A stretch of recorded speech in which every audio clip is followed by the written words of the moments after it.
Twende kazi. Yeye umetoka? Yeah, I'm running. Just continue. Action.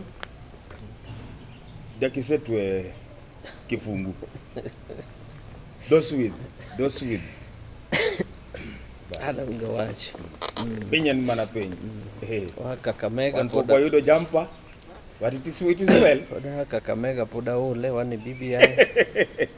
Wani house arrest. Kuka wuok out. I'm really tired. Anna pondo. I saw those people coming. I just called my taxi driver. But how can a big man like Washiali pond? No, I mean Washiali was better off. Cannot attend both the rallies. Even if it were you. Yes. Macha weekend mabiro. Kedo da bedo gi mammoth crowd. Arituru kuweka mudhi kudhi timeo duto ber.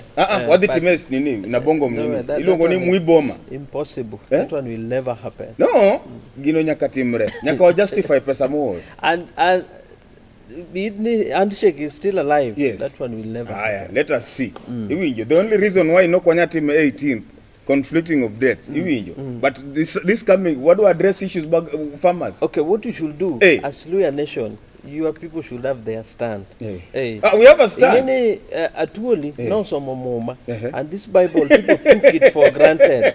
Actually, ekinde manejo nyasai birembele nyasai. Ya wot nyasai birembele nyasai. Mano job, I can't remember the chapter. The verse.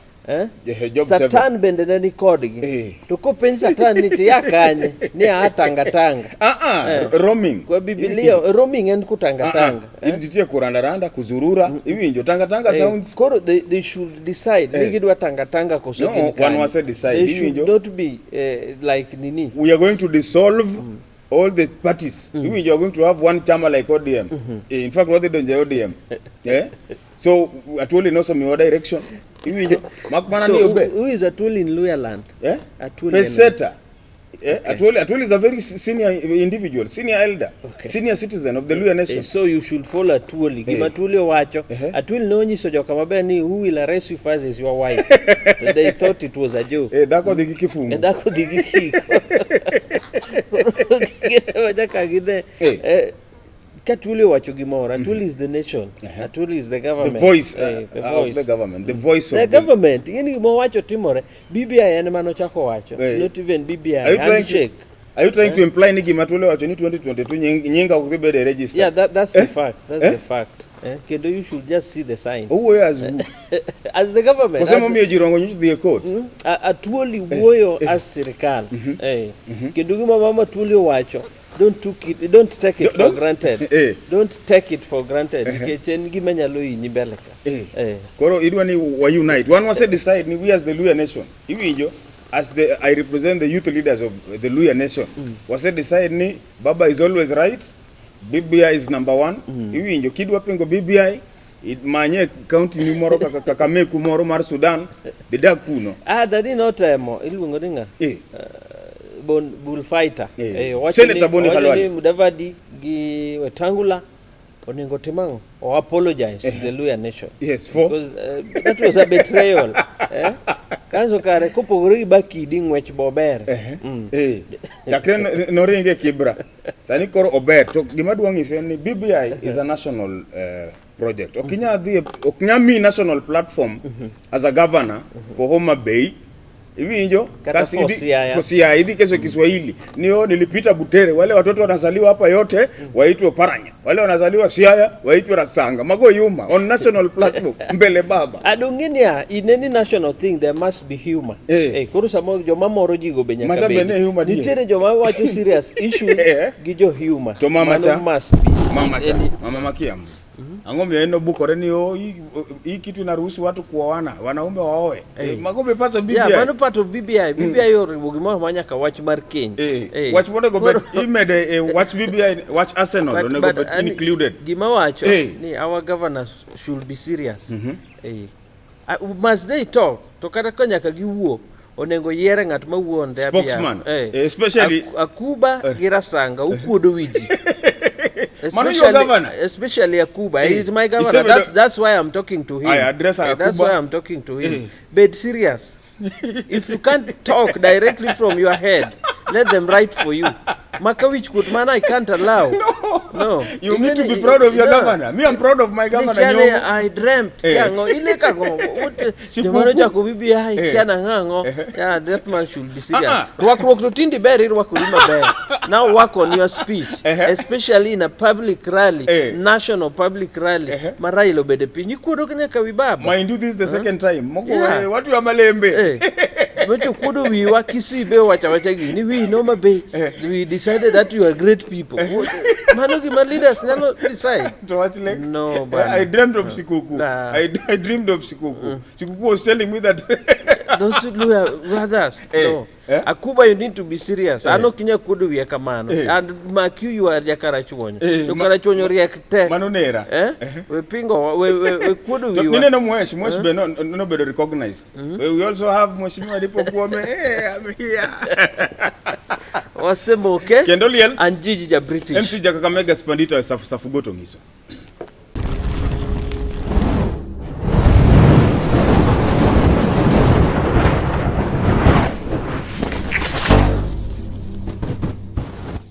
Setere court kendo osebedo charged to plead not guilty. Obedo charged attempt murder. Attempted murder. Attempted murder. That's a serious crime. So Babu should just come salape and Babu should grow up for once. When you are always a kasi, giu jinga, giu kiritemba, giu ubuendo kiangoa, mag university. Babu should know that he is a mheshimiwa. Yeah. Mano, His Excellency Polongili, Honorable. Mano, my schoolmate.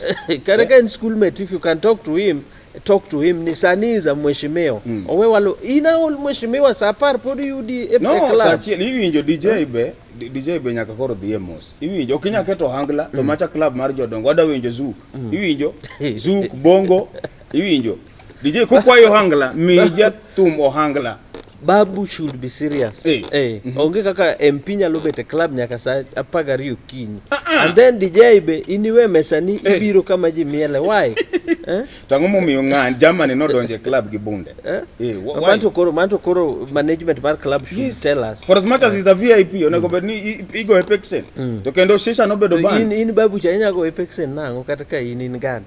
Just try go. Bodyguards nyaka go epexen okabuondi. Otherwise we are losing the war on firearms. Iwi wan kaka firearm holders iwi anan gibunde mar bao. To kasungra oka bepoka ngiso ngato. Iwi jo an gi mar bao moro ma ibogo go chunglo. Mano be okrach. Yeah. So if you are a mheshimiwa be mheshimiwa. To kapo didwa bet nyathi bed nyathi.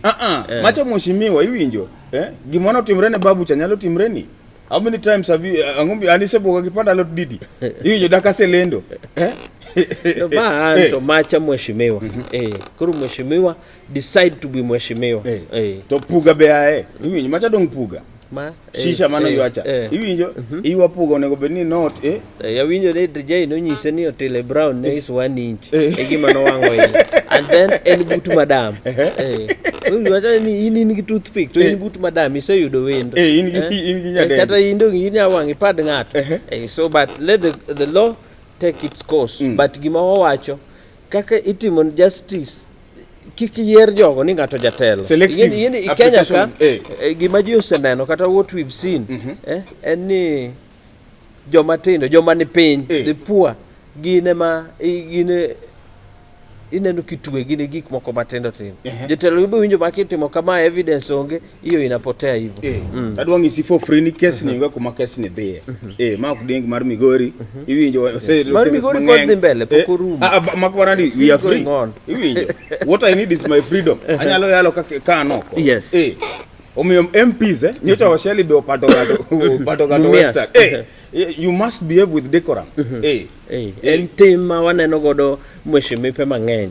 Kineno ko hewi you have bodyguards. Bodyguards can handle that matter. Don't go into that by yourself. Iparo nego mae bunde. The court will decide. I don't know. Ano kunya maya bu. Mano mishandle samoro. Firearm. Chike marito firearm samoro will decide on what to do. But gimamora go ni is cooperating. Mutero ngano subtar and all those. Mago to timo maber. But gimanyako tim, babu decide to be mheshimiwa or decide to be nyathi mawala. Adu organize meeting the babu tadi luongi. Mon nyaka bring him back to line. Ingeno ja migori. Yeah, so babu you should be mheshimiwa. Achana na ujinga za university. Ananyisi maber. Kata kagino ero no kishute court will decide and what not. But that behavior is not good. It is uncouth. It's uncouth, especially from a mheshimiwa. Osemoke and Gigi ja British. MC Kakamega Spandita safugoto miso.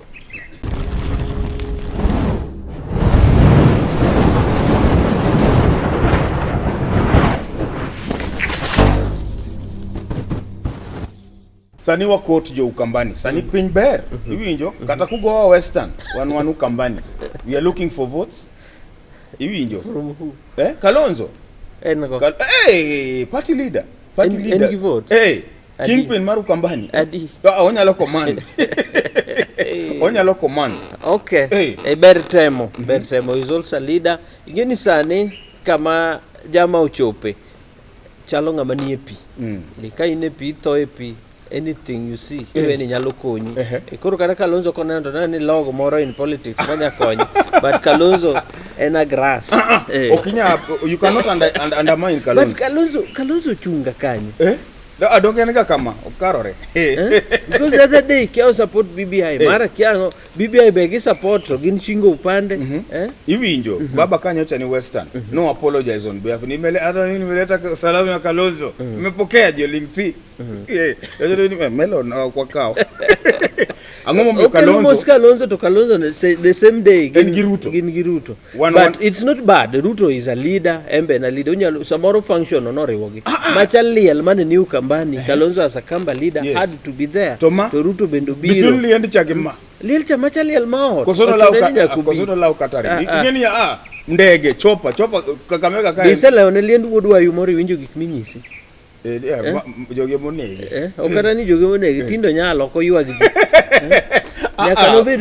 Ma was important here. No, family member is more important than those BBI things. Loko be BBI go kinyi, cast in the evening, koro di bed gi family. Let them try. Anano ka gimbe gin handshake. Jomoko wacho that's the genuine handshake. But let them try. Kalonzo ni okidhiru ko Ruto mbele. To kamora ginti Ruto kwana. Kalonzo ni ng'at moma you can't bank on. Sanito Oseloko nini style of politics. Okay. Okawuoni ngili uneni kocha and then koni. Ukambani tena ni kocha. Mutua kene Mutua beni Kenya. Mutua to Kaluma no kure. Kaluma. I expected jo Ukambani it's good. Jo talote uyiene gi mondo miyote mango. Urom gi jatelo mora mora. So when they are quoting ginge gima dikelo na gikano. Ukota ngo. Ukot shida. Shida man. Do ngato ngaro manyo kuse kao jogo an benda ni Kalonzo ka wakao kamba voto mwalo koni be wamanya ngato karaka miguna bas piny ber Western wan gi Titmas Barasa gi Halwale kwano donjo Mombasa wan gi Aisha Jumwa piny ber kwano donjo Meru wan gi Kiunjuru CS ginene Central wan gi ji mang'eny Moses and Nyoro Wahome Alice Wahome and what have you. So the arithmetic is going to work. So numbers numbers Nyanza iparo pod nitie pod obro yuda point man maber kabisa. So wawe Kalonzo gin bende gitema gi. To gino the last mane penjo madwa because Kalonzo is just Kalonzo. Kawono ni ajiji ber. Tudongo se last. Kalonzo se bedo gi Raila osetiyo gi Raila two times. Kod oluok gi NASA kamano koro memorandum ne wacho niya ka Raila bedo president motiek to Kalonzo timango Raila poko bedo president omiyo Kalonzo nyaka kwe wiye. He's so ambitious. So let them try. Oyene ngata court and kata I'm here, you can reach me, I can give you some votes from Karachuonyo. Manutim Kalonzo. Makmanani sane kaka piny ringo. aparo ni jogi bago Ruto. BBI muneno ni? No, ok bage. BBI nokelne ji te. To copies dakwa sayudo copies. Ikuongo itimo nini koka copies ibo miji. Bed mos jogo ng'e kaka pango gigi. Don't task force no medical. So rally cha idonjo tichwa di copy. Hapana, copies idhi miji. Pod inyiso what BBI is. Kimiyo paper tung'e gimusomo. So BBI was brought for everybody. Ng'ata nya donjo iye. Koro in kifeel no kinya donjo iye onge ng'ama tugo kodi kata ng'ama play. You decide to be inside or outside. So Kuria no wacho ni odhi golo nitie BBI mar kamati ya roje, nitie BBI ro chafu, nitie BBI safi. Ibije. Koro nitie BBI adi. We warite kako dhi bet. Osemoke kendo liel and Jiji ja British. MC Kakamega Spandito staff goto ngiso.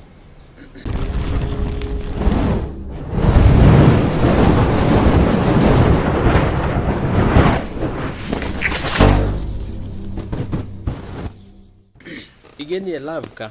Kopo weru kanu seroru e Facebook kata social media. Sabu weuru expose magik manotimo. Mane love iwinjo. Love at first sight. Koro nitie joma herore. Sabu uchano hera cha. Wapod weru hata mjakutana. Mawacho nya tumia picha miyor nyaka pichni gi moko magalagala. Pichni gi mopondo. Kaso ko gigi dhi explode bo nyaka gigi gine media. It's not good. The whole society. Yeah. Seche mano ntie inbox wan waonge. We were so loyal. Wapimo. Yeah. Gima wacho ni social media keeps record. Nitindi chieng boromo gigigo. Yeah. So ka baba no expose mama. You look at oro nyaka pichni moko nengior. Don't send those pictures. Why should you? Kidwa neno ngato come and see it live. Live. Hizo vitu zinakuletea shida Mbeleni. Na hii era ya screenshots. Ni pin jogo gigo be expose the boy child iwinjo. Boy child be ngeni onego ben men were secretive. Sani boy child ema expose everything screenshots. Iwacho ni men sani ema oro screenshots. Yani gikuotho molokara men. Yeah, so just be secretive with your things. Privacy is power. Mano koro ilongo ni senior advisor. Senior advisor, I'm just talking like any ordinary Kenya. Kawa wacho niya gik muwache inbox obede inbox. Samunyiso wanu expose they don't help us. Kaka nuseru. Okay. Yeah. Mano koro igojo kisara kawani. So right, it's fine. Makmana ni gimadwa wacho be. Weche police. Kikungiswa weche police. Onge ngama geto. Iwinjo? Yes. The fact kane uromo, yes. You are only the two of you. Yes. Iwinjo? Okani okendi, kata okokendi, iwi nyamamo keti okani kamoro, mano sauchi kode. Then boys should grow up. At this age ni ngato ingama dichuo ni mama moro keti ni dake ot. You don't want to work. Koro kuweru to kori chako iwagori mana. Work hard. Angi sanduku na beka una sanduku terika chief chieng nwara dika chief. Makosa.